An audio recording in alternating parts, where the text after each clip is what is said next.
Just over 2 months from now, the U.S. Senior Open will return right here to the Broadmoor. And in that final week of June, some of golf's greatest will once again attempt to tackle these tricky greens. Over 100,000 spectators will wander the East Course, and the estimated economic value of this tournament coming back to Colorado Springs is around $24 million. Never in my wildest dreams did I think I'd shoot 85, but that's what golf's all about. I'm just being honest. I knew this course, I don't have enough game for this course. 2018 was the last time the U.S. Senior Open was played at the Broadmoor's East Course, and it gave many a fit. That's what I was most worried about, honestly, when I got here, was my putter and just the familiarity of this whole terrain.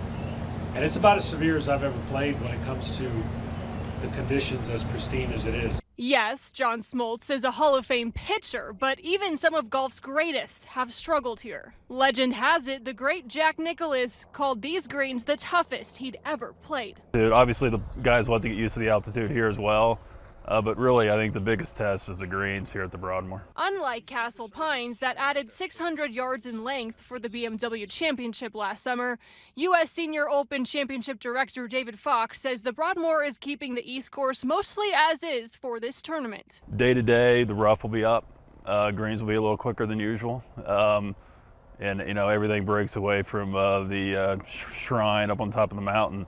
So it makes it a really difficult test for these guys. Beyond those tricky greens, Fox says what makes the U.S. Senior Open coming back to Colorado Springs so special is the history at the Broadmoor. Jack Nicklaus famously won the 1960 U.S. Amateur here to kind of put himself on the map.